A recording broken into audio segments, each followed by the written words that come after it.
Bonjour Emery Jacquia, Bonjour Jalé. merci d'être avec nous.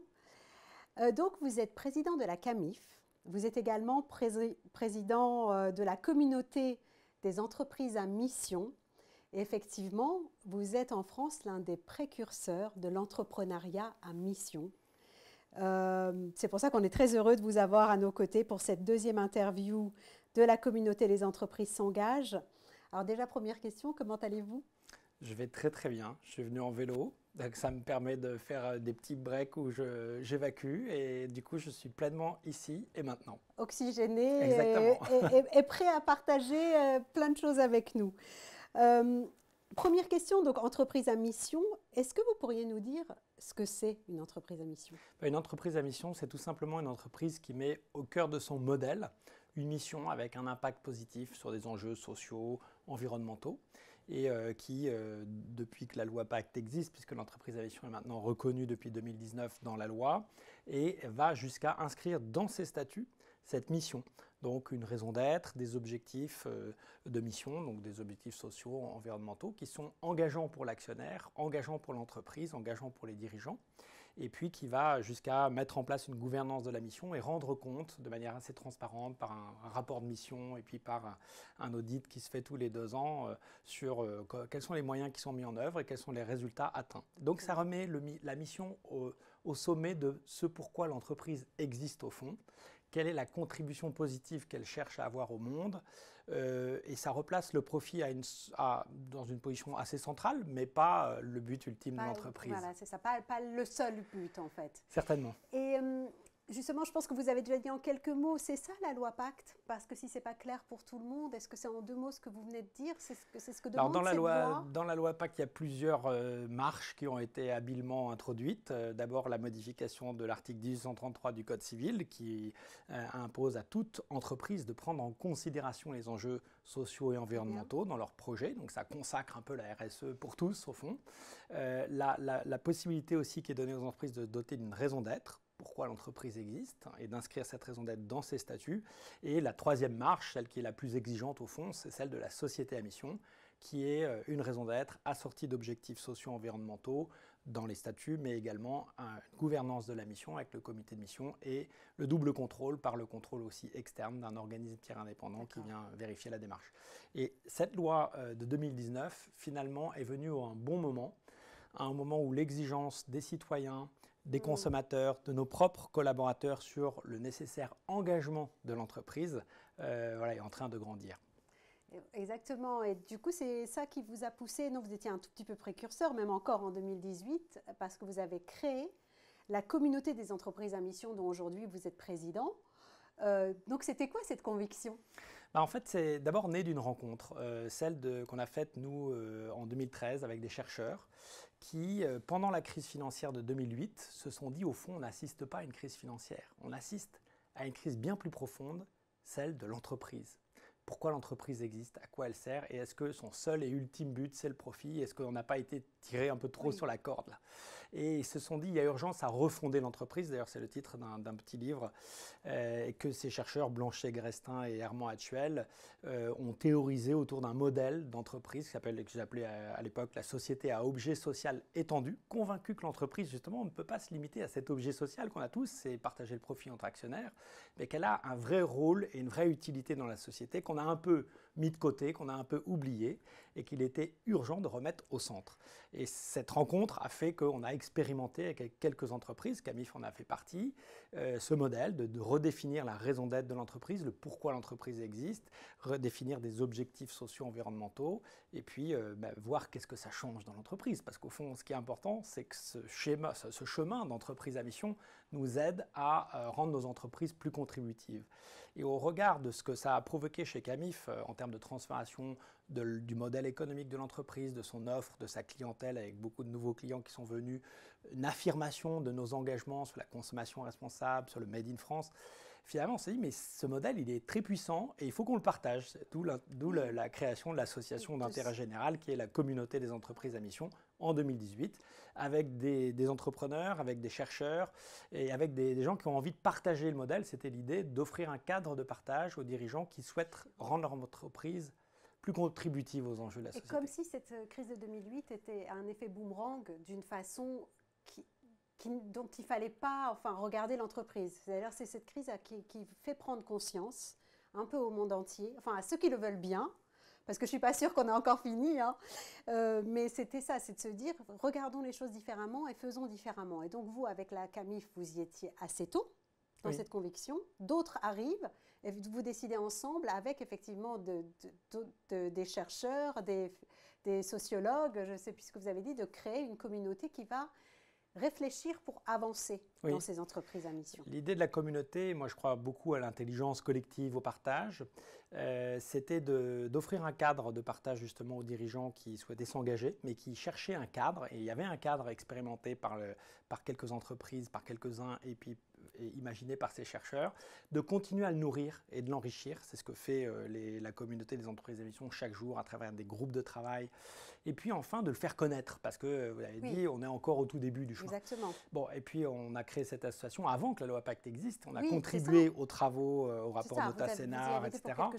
Et puis on a eu la chance, je dis bien la chance, parce que ça a été une façon d'accélérer le mouvement, que ça se retrouve dans la loi. Et puis vous l'avez dit aussi, les crises sont souvent des accélérateurs, des catalyseurs de tiens, on arrive au bout d'un modèle, c'est pour ça qu'on est en crise d'ailleurs, il faut inventer un nouveau modèle. Et on pense que l'entreprise est à la fois le plus puissant levier de transformation de la société qu'on ait à disposition, qu'il y a urgence à l'activer, et que le cadre qui nous est offert par la société à mission est probablement le meilleur cadre. Et c'est pour ça aussi qu'au sein de la communauté, on plaide pour que ça devienne un modèle européen de l'économie contributive. Oui, parce et que ça ne se limite pas à la France. C'est pas possible. Alors revenons un petit peu en arrière, quand vous avez fait HEC. Et est-ce que c'était une volonté de votre part ou est-ce que c'était la suite logique de vos années lycée? En gros, est-ce que vous saviez ce que vous aviez envie de faire comme métier quand vous étiez plus jeune? Je savais que j'avais envie de monter ma propre entreprise, mais je ne savais pas du tout ce que j'avais envie de faire. Donc ce désir d'entreprendre, il était chez vous depuis très longtemps? Oui, j'ai un père qui a été longtemps directeur général d'un grand groupe, mais qui avait aussi cette passion de l'entrepreneuriat, une mère artiste, et ça m'a donné beaucoup de liberté. Et puis pour me dire finalement, au fond, à moi de lancer mon propre modèle, ma propre entreprise, et d'inventer ce qui n'existe pas. Moi, j'ai un caractère... vous avez pris le créatif de votre maman, gros schéma, voilà, mais c'est à peu près ça. Exactement, et je crois l'entrepreneuriat est un chemin passionnant, un chemin de vie passionnant, parce qu'on se découvre soi-même au fur et à mesure qu'on chemine, on se transforme par l'entrepreneuriat. Moi, l'aventure entrepreneuriale de CAMIF a été une aventure formidable, ça m'a vraiment fait basculer sur le modèle d'impact positif de l'entreprise. Fait prendre conscience aussi de la fragilité d'une entreprise, parce que j'ai repris une entreprise qui était en faillite et je l'ai totalement réinventée. Et au fond, prendre conscience de sa fragilité, c'est probablement un facteur de résilience très fort. Et puis prendre conscience aussi de l'impact positif qu'on peut avoir quand on lance un projet sur des enjeux sociaux, sur un territoire, sur un écosystème de fabricants. Quand on fait le choix en 2009 de miser sur le Made in France, personne ne parlait du Made in France, c'était très ringard. Au point. Oui, à l'époque, ça pouvait sembler ringard. Mais je vous le confirme, mais aujourd'hui, c'est super à la mode. Toute la vague du Made in France, on sort il y a 2 semaines du salon du Made in France. Mais c'est hyper intéressant ce que vous dites, parce que aussi bien pour la CAMIF que finalement pour la crise de 2008 qui a fait naître les entreprises à mission, finalement c'est la même chose. C'est une société qui ne va pas bien, qui force des personnes, pour peu qu'elles soient créatives, parce que c'est ce que j'entends aussi, à trouver une autre façon de faire. Et on dirait que c'est un peu votre chemin de vie. Dès le départ, vous avez commencé comme ça? Parce que CAMIF, ce n'est pas votre première entreprise, on est d'accord? Non, j'ai créé Matelsom juste au sortir d'HEC et qui vendait de la literie sur Internet. Et j'ai eu la chance de connaître ma première crise d'entrepreneur très tôt. C'était 1 mois et demi après la création de l'entreprise avec les grandes grèves de novembre-décembre 95, les grèves Juppé pour la retraite, vous savez. C'était déjà là à l'époque. On n'a toujours pas résolu le problème. Ça nous oblige à afficher nos âges, mais je vois de quoi vous parlez. Et la chance, c'est que dans toute crise, il y a un danger, celui de disparaître objectivement, mais il y a aussi une opportunité. Et l'entrepreneur, c'est celui qui voit l'opportunité. En l'occurrence, à l'époque, en 95, c'était pour moi l'opportunité de communiquer dans le métro et d'acheter 1000 panneaux. Il n'y avait plus de métro qui circulait, donc c'était devenu très, très accessible pour moi. Et on a eu la chance que ça redémarre en 96 avec plein de panneaux. Donc, profiter de chaque moments difficiles pour trouver quelque chose de positif dedans? Je sais que ça peut paraître facile à dire, mais il n'empêche que c'est ça qui, vous, à chaque fois, visiblement, vous permet de rebondir. Oui, oui, c'est ça. Alors, il faut être un peu créatif, hein, C'est ça, c'est ça. et il faut être positif. C'est-à-dire que, oui, persévérant, positif, c'est des qualités qui sont inhérentes ouais. à beaucoup d'entrepreneurs. Oui, j'en suis persuadée. Ça peut servir par ailleurs aussi, hein, Ça peut servir dans la vie de tous les jours. Justement, alors revenons à vos aventures d'entrepreneur. Est-ce qu'il y a 2-3 projets majeurs dont vous êtes particulièrement fier? Je suis fier d'avoir monté ma boîte très jeune, à l'âge de 23 ans, Oui. parce qu'on était probablement, je crois, que deux au sortir de notre école de commerce à monter notre boîte tout de suite. On a beaucoup moins de contraintes quand on n'a rien à perdre au fond, et quand on n'a pas de famille à nourrir, Oui, pas d'enfants, etc. Tout à fait, mais c'est vrai aussi que souvent, on prend les voies classiques, des boîtes de conseil en stratégie, ou des très grandes boîtes. Oser sortir des chemins tout tracés, c'est une des premières fiertés, parce que ça nécessite de l'audace. Après, clairement, le projet Camif, j'en suis hyper fier aujourd'hui parce que c'était pas gagné d'avance. Il fallait tout revoir, tout réinventer. Il y avait un risque très fort d'exécution. On est parti s'installer à Niort avec ma femme, ma famille, mon entreprise. C'était un projet qui s'est révélé magnifique, mais ça n'a pas été simple tous les jours. Et je suis fier d'avoir tenu, même dans les moments les plus difficiles. C'est aussi ça, un entrepreneur, persévérer, parce que j'y ai toujours cru. J'ai toujours cru qu'il y aurait des consommateurs qui valoriseraient la consommation plus responsable, le local, le durable. Et au fond, cette conviction chevillée au corps, ça permet de tenir. Voilà, donc, et ces convictions chevillées au corps, vous pensez que vous allez les chercher où? Vous savez? Moi, je fais beaucoup confiance à mon intuition. Donc, parce que comme j'ai démarré, je ne savais rien faire. Hein. Quand on sort d'une grande école, on ne sait rien faire. C'est pas moi qui l'ai dit. Ouais, c'est vrai. Il faut même presque déconstruire ce qu'on a appris et oser faire confiance à son intuition. Donc, voilà. L'intuition que j'ai eue, dont je suis fier aussi, c'est en 2017, avec le développement du Black Friday, de dire stop. On boycotte le Black Friday, on va jusqu'à fermer le site camif.fr. Ça, c'était un acte… Oui, c'était en quelle année, rappelez-moi? 2017. 2017, donc effectivement, Black Friday, c'était il y a quelques jours. On voit le bruit que ça fait et par ailleurs le mal que ça peut faire. Mais vous, c'est quelque chose que vous aviez repéré il y a beaucoup d'années et c'était courageux à ce moment-là. Oui, et c'était… Ça paraissait presque fou. Ça n'a pas été mon meilleur comité stratégique avec mes actionnaires quand je leur ai annoncé qu'on allait fermer carrément le site pour le meilleur jour de l'année en matière de e-commerce. Mais c'était totalement aligné par rapport à notre mission, justement. Donc, notre premier objectif de mission, c'est d'informer, de sensibiliser sur la consommation responsable. Et aussi avec la vision que j'avais, c'est que le Black Friday est un peu le syndrome de la surconsommation, nous emmène dans le mur, débranche nos cerveaux puisqu'on achète de manière presque compulsive des produits dont on n'a pas forcément besoin, grève notre pouvoir d'achat, et donc finalement prendre une journée de recul et faire de cette journée une journée de recul où on retrouve la maîtrise de son pouvoir d'achat, on repense à sa consommation, on se pose les bonnes questions avant d'acheter un produit. Est-ce que j'en ai vraiment besoin? D'où il vient? Comment il est fabriqué? Dans quelles conditions sociales, environnementales? C'est ce qu'on voulait faire passer comme message. Et ça n'a pas été simple non plus parce que les journalistes qu'on contactait à l'époque, parce que pour que ça marche, il fallait qu'on en parle, nous disaient, il y en a la moitié qui disaient on ne comprend pas le problème du Black Friday, les gens font des bonnes affaires et c'est très bien. Bon, cela, je ne pouvais pas faire grand-chose. Et l'autre moitié qui disait c'est très courageux, on passe le comité de rédaction, on revient vers vous. Et après, les comités de rédaction, ils disaient désolé, mais c'est la meilleure semaine de recettes publicitaires, donc on ne va pas parler du boycott. Et ça n'est que parce que certains journalistes ont, dans leur propre boîte mail, été inondés de messages pour le Black Friday qui nous ont demandé de venir expliquer notre démarche, raconter pourquoi on faisait ça. Et au fond, ça a été je pense, le jour où on a le plus parlé de Camif, c'est quand on a fermé notre site en 2017. Et ça a été un marqueur très fort de notre attachement, de notre engagement sur la consommation responsable, même si à très court terme, ça n'a pas été bon pour le chiffre d'affaires. Sur le temps long, on a pu mesurer, parce que là, on est la 6e année de boycott du Black Friday, que, ça a eu un impact considérable en termes de débat dans la cité entre surconsommation d'une part, consommation responsable. Là, cette année, 1500 sites e-commerce ont boycotté le Black Friday. On est devenu la marque préférée des Français sur l'engagement consommation responsable, donc ça a de la valeur. Et on a beaucoup recruté de nouveaux clients qui viennent justement parce que ce sont des consommateurs qui sont en quête de marques qui sont capables d'apporter la preuve de leurs engagements. Et ça a été un marqueur très fort de notre engagement sur la consommation responsable. Parce que le monde a changé. Entre 2017 et aujourd'hui, c'est plus le même. L'attente n'est plus la même vis-à-vis des entreprises, on est d'accord? Absolument. Votre intuition, elle était là aussi. Oui, oui, absolument. Et aujourd'hui, avec la crise Covid qu'on a traversée, la crise d'aujourd'hui liée à l'Ukraine, liée à l'inflation sur les matières premières, sur l'énergie, fait qu'on repense, on est en train d'accélérer la transformation de nos modes de consommation.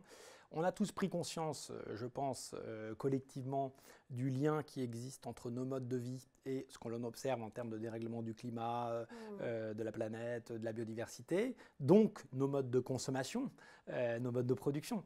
Et on est donc aujourd'hui la première génération à faire ce lien, mais on est aussi la dernière génération à pouvoir agir avant que tout ça nous échappe. Et donc il y a une pression qui grandit de la part des citoyens, de la part des consommateurs, même de nos propres collaborateurs, sur le nécessaire engagement de l'entreprise. On a au sein de la communauté des entreprises à mission, on a lancé un observatoire des sociétés à mission, on a fait une enquête pour savoir un peu quelles étaient les attentes des Français. 90% des Français souhaitent que les entreprises s'engagent davantage. Donc le thème de l'engagement d'entreprise aujourd'hui, c'est plus une question, est-ce qu'on doit y aller, c'est comment on y va, oui, comment on agit. Il y a une exigence vis-à-vis d'eux, y compris, je pense, les jeunes générations qui arrivent sur le marché de l'emploi. Encore plus. L'équivalent de ce que vous étiez à la sortie d'HEC.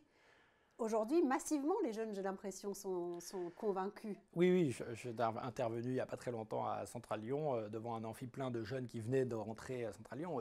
Tous disent qu'ils intégreront des entreprises qui font sens pour eux, qui sont capables d'apporter des preuves de leurs engagements. Ils n'iront plus dans les grandes boîtes qui sont incapables d'apporter toutes ces preuves. Donc il y a un enjeu, c'est que quand vous pouvez attirer les meilleurs talents, parce que vous faites sens, que vous êtes engagé, ça va devenir un levier de performance. Donc ce qui est intéressant, c'est qu'on voit le lien aujourd'hui déjà se dessiner entre l'engagement, l'impact positif qu'on cherche à avoir dans la société et la performance économique. J'aimerais bien que vous nous expliquiez ce lien justement.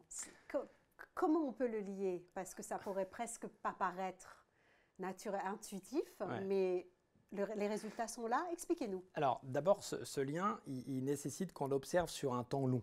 Si vous observez l'effet du boycott du Black Friday chez Camif pendant 3 mois, vous ne verrez pas de lien.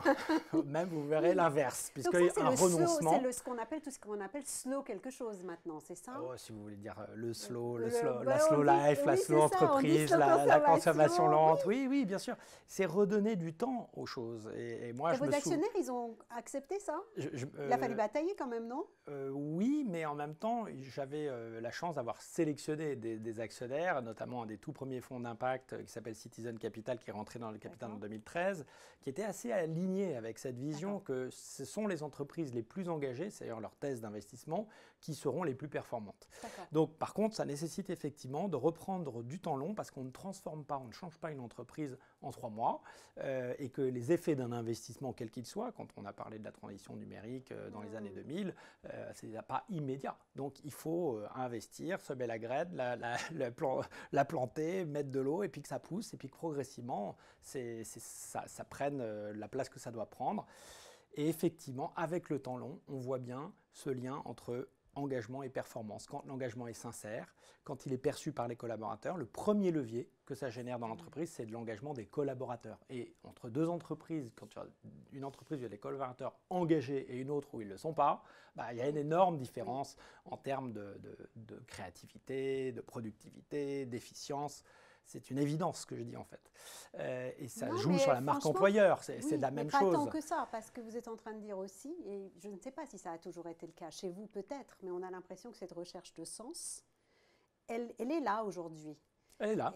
Et l'entreprise qui avait commencé à semer les graines avec sincérité, aujourd'hui, elle en récolte des résultats. Oui, et ceux qui ne se mettent pas en chemin, ceux qui ne redéfinissent pas leur mission, leur raison d'être, qui ne s'engagent pas, qui ne sont pas capables de structurer leur démarche, prennent un risque de survie à terme. Donc notre conviction, c'est que seules les entreprises les plus engagées subsisteront, parce qu'elles auront la préférence des jeunes talents qui la rejoindront, qu'elles auront de l'engagement à l'intérieur de l'entreprise, qu'elles seront donc plus créatives, plus innovantes, qu'elles auront la préférence des consommateurs, qui deviendront plus fidèles et qui les choisiront parce qu'elles sont engagées. Et tout ça se traduit inévitablement en performance financière, si tant est que les investisseurs s'accordent à un temps un peu plus long, peut-être qu'ils soient aussi moins exigeants, peut-être, sur le rendement toujours plus, parce que toujours plus, ça n'existe plus. C'est fini, on est dans un monde fini, on l'a compris aussi, je crois. Alors oui, il y a des nouveaux modèles qu'on peut inventer. Nous, notre troisième objectif de mission, c'est faire de l'économie circulaire notre standard. Ça nous oblige à revoir les 20 000 références du catalogue, savoir comment sont fabriqués les produits, comment on peut faire mieux avec moins, comment on peut développer des nouveaux modèles économiques. Là, on travaille sur des offres de location pour développer l'économie circulaire. Donc, en fait, ça rend le projet vraiment passionnant. Et je dirais aussi que le dirigeant n'est pas absent de cette quête de sens. En tant que dirigeant, quand on met l'énergie qu'on met dans nos entreprises, mais on a absolument besoin d'être aligné. Et quand on est aligné, qu'est-ce qui se dégage de l'alignement? C'est l'énergie. Bien sûr. L'énergie positive. Bien sûr, vous avez raison. Et ça, c'est le meilleur virus qu'on peut transmettre à ses collaborateurs. C'est ce qu'on peut souhaiter à tout le monde, à tous les niveaux de l'entreprise, en fait. Ouais. Et c'est là où le paquebot avance vraiment bien et dans le bon sens. Ouais. Justement, vous avez évoqué du coup ce qu'on appelle la consommation responsable. Parce que éco-conçu, parce que économie circulaire, on consomme plus local. Mais alors, ça veut dire aussi parfois du coup plus cher. Alors, je dis parfois, je pense que c'est parfois et pas toujours. Parfois, mais néanmoins, il y a un sujet avec consommer responsable, pouvoir d'achat. Oui. Qu'est-ce que vous en dites ?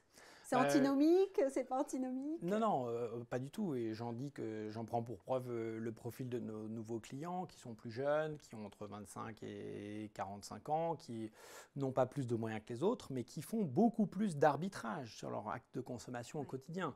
Par exemple, ils n'ont pas acheté le dernier smartphone à la mode vendredi dernier pour le Black Friday. Donc, ils n'achètent pas certains produits, ils n'achètent plus certains produits. Ils achètent 3 fois plus d'occasions que la moyenne. Ça leur permet de libérer du pouvoir d'achat pour quand ils ont besoin d'acheter un bon produit et qu'ils ont envie de mettre le prix sur un bon canapé ou un bon lit, parce que c'est important de bien dormir, on y passe 8 heures par jour, ils vont mettre le prix, mais aussi l'attention, à savoir d'où ça vient, comment c'est fabriqué, dans quelles conditions sociales, environnementales. Et ça, c'est le modèle de la consommation responsable, c'est ça. C'est consommer moins d'une part et consommer mieux d'autre part. C'est ça, très bien. Oui, donc en fait, vous dites de la même façon sur la durée, on est gagnant, c'est ça? Et en plus, faut toujours ce temps long. Alors, au salon du Made in France, j'avais rencontré quelqu'un qui m'avait dit acheter chinois, c'est acheter 3 fois. Mais oui, parce qu'il y a aussi cet engagement sur la durée d'un produit de qualité qui va durer plus longtemps. Donc oui, on parlait de slow, de consommation lente, etc. C'est exactement. On n'est pas obligé d'utiliser toujours des mots en anglais, mais j'avais entendu ça. Vous avez raison. Reprendre son temps, investir dans la qualité. Se poser les bonnes questions avant d'acheter, ne pas se précipiter. C'est ça. Et puis acheter, consommer plus proche, c'est aussi faire du bien au pays où on est. Bien sûr. C'est les emplois qui sont aussi créés dans ce pays. Il y a énormément de bon sens. Et quand on parle de performance, je crois qu'il ne faut pas se limiter aujourd'hui à la performance économique. Il faut aussi voir la performance sociale, la performance environnementale. On a fait, nous, une étude d'impact chez Camif, puisqu'on fait aujourd'hui 78% de notre chiffre d'affaires avec 125 fabricants français. On sait que quand on crée un emploi à Niort, là où on est installé, c'est 10 emplois en France qu'on soutient. C'est un effet multiplicateur de x10 qui est énorme. On sait aussi, là, on a lancé un nouveau matelas qui est entièrement fabriqué à partir de vieux matelas recyclés, le matelas Timothée, qu'on a mis 4 ans à mettre au point pour mettre ce bloc de mousse au point, et puis qui est fabriqué avec, c'est une coopération entre une start-up qui faisait du recyclage de matelas, avec un éco-organisme et avec un fabricant à Niort de matelas. On est hyper fiers parce que ce matelas, évidemment, son impact environnemental, il est 3 fois inférieur à un matelas classique. Et on a diffusé ça dans toute la chaîne de valeur. On est en train de mettre en place des canapés, où il y a de la mousse aussi, avec des mousses issues de recyclage de vieux matelas, des tissus fabriqués à partir de bouteilles plastiques. Parce que les déchets, c'est un vrai sujet aussi. Exactement, exactement. Et là, quand on voit qu'entre un canapé classique et un canapé fabriqué en éco-conception en France, c'est 41% d'émissions de CO2 en moins. On a fait l'analyse du cycle de vie du produit. Donc on voit qu'on peut aussi avoir un impact environnemental, social et économique, parce que c'est des beaux produits qu'on peut fabriquer localement. Et il y a une sorte de bon sens, de prise de conscience. Mais il faut donner l'information au consommateur. Donc il y a besoin de transparence. Une fois que le consommateur a l'information, alors il s'en saisit pour utiliser cette information et donner du sens à son pouvoir d'achat. Redonner de la valeur et du pouvoir à son pouvoir d'achat, celui de soutenir une économie locale qui fait faire beaucoup moins de kilomètres produits, qui soutient des emplois et des savoir-faire et des métiers sur nos territoires. Et c'est fondamental. Et qui fait des produits éventuellement plus solides, qui restent plus longtemps, comme vous l'aviez dit tout à l'heure. Bon, c'est pour ça que c'est super que vous puissiez prendre la parole pour le dire et le redire si c'était nécessaire. Je voudrais juste, si c'est possible pour vous, que vous tentiez d'analyser en 2-3 phrases votre cheminement vers cet entrepreneur engagé. Est-ce que vous l'étiez tout de suite? Vous avez l'impression que oui? Non, non. Et alors du coup, qu'est-ce qui s'est passé? Parce que c'est intéressant aussi de savoir ce qui s'est passé. Qu'est-ce qui vous a emmené là? Je pense qu'il y a beaucoup de déclics qui font que on se met en chemin et on s'aligne progressivement. L'alignement, on peut mettre une vie entière à s'aligner au fond. C'est peut-être même l'objectif de la vie, d'être aligné à la fin de sa vie. Donc l'arrivée des enfants est évidemment un premier choc. Hein. En 2000, quand j'ai j'ai 3 enfants, l'arrivée du premier enfant, on se sent une responsabilité considérable. Mais qu'on a d'ailleurs. Mais au fond, quel monde je suis en train de construire pour mes enfants? Qu'est-ce que j'ai envie de laisser à mes enfants? Quel monde j'ai envie de leur laisser? Et donc, il faut que je me mette en chemin pour construire le monde idéal, quoi, en gros. Et ce que peut faire un entrepreneur. C'est ça. Et à son niveau, il peut à son niveau, mais ce qui est contribuer. formidable, c'est l'effet démultiplicateur. Quand on voit très bien hein, ce qu'a fait Camif, le chemin qu'on a parcouru, ça a inspiré d'autres entreprises dans d'autres secteurs qui n'ont rien à voir avec l'ameublement. Et ça, c'est formidable. On se dit, en fait, on a un pouvoir considérable de changer les choses. Quand on se met en chemin, si ça va dans le bon sens et que c'est pertinent, que ça fait sens, ben, ça va vraiment induire des changements. Mais il faut y croire, audace, voilà, force de conviction. Et de l'attention à soi-même, parce que l'énergie, il faut la trouver. Donc, il faut vraiment avoir de l'attention. Et il faut la conserver. Il faut prendre soin de soi, pour prendre soin des autres, pour prendre soin de la planète. Hein, donc, c'est un peu le triptyque. Génial. Donc là, l'arrivée des enfants... il est comme ça aussi. Hein. Bien sûr, s'aligne et les planètes s'alignent, en fait. Et donc, le chemin ne s'est pas pris d'un seul coup, ça s'est construit. Et ça se construit toujours, ça ne s'arrête pas. Mais c'est vrai que les enfants, les expériences professionnelles, l'expérience de Camif, quand je reprends en 2008-2009, là, à la barre du tribunal de commerce, c'était une expérience intense. Bien sûr. Bon, voilà, et puis des marqueurs, quoi. Vraiment, le boycott du Black Friday, ça a été un marqueur incroyable parce qu'on va contre un dogme, celui de la croissance. Hein, on dit, bon, bah, stop, on arrête le meilleur jour de l'année. C'est quand même bon. Ouais, et après, on se rend compte que derrière ce renoncement, il y a eu beaucoup d'effets positifs. Et en fait, souvent, le renoncement est une façon de créer une sorte de déclic, de se mettre en déséquilibre et donc de mettre en mouvement toute l'entreprise vers quelque chose de nouveau qui est positif. Donc il y a toujours un côté positif. Rien qu'avec cette phrase, on pourrait parler encore une demi-heure. Néanmoins, on arrive à la fin de cette interview. Je voulais vous poser cette question, mais vous en avez déjà pas mal parlé. L'une des devises des entreprises, de la communauté des entreprises s'engage est « Demain, l'entreprise sera engagée ou ne sera pas ». Vous venez de le dire avec vos propres mots, mais néanmoins, je demande à chacun, qu'est-ce que ça vous inspire ? Je suis totalement aligné, donc ça m'inspire que Vous auriez pu le dire. Ça m'inspire que j'ai envie d'être en 2050 pour voir qu'on avait parfaitement raison et qu'on aurait dû prendre ce chemin plus tôt. Et vous pensez que vous serez où, vous, en 2050 ? Je ne sais pas, mais... Toujours en train de construire 50, et faire tout. J'aurai bientôt 80, le temps passe vite, mais je pense que je serai en train de transmettre. Si je peux et j'ai l'énergie de pouvoir transmettre, je le ferai avec plaisir. Et puis continuer de rencontrer des entrepreneurs, c'est toujours extrêmement nourrissant de rencontrer des entrepreneurs qui s'engagent. Je suis moi-même mentor d'un entrepreneur et je vois la richesse que ça procure dans cet échange qui est don contre don, hein, quelque part. Mais passer le relais, transmettre quand le moment sera venu. Ouais. Alors, je finis toujours aussi cette série d'interviews avec des questions qui viennent de 20 Questions to the World, qui sont un peu différentes des questions habituelles. Donc, je vais me permettre de vous en poser. Premièrement, avec qui est-ce que vous aimeriez prendre un café ? Avec moi en 2050. Ah oui, en train de transmettre. Non, en train de me dire, mais Emery, pourquoi tu n'as pas fait ça plus tôt? Pourquoi tu n'as pas avancé plus vite là-dessus? Et puis qu'on discute si effectivement si le chemin était OK ou pas. Ah ben super, le rendez-vous est pris. Si vous deviez écrire un livre sur le monde actuel, quel serait son titre? Très certainement Le Pari de l'amour. J'adore. Je pense que l'amour est l'énergie la plus puissante qu'on ait à disposition, qu'on peut, évidemment, dans sa vie, quand on regarde notre chemin, on s'aperçoit que l'amour a été un fil qui était toujours conducteur, qui était toujours là. Et finalement, si on veut construire le monde qu'on souhaite pour nos enfants, c'est parce qu'on les aime.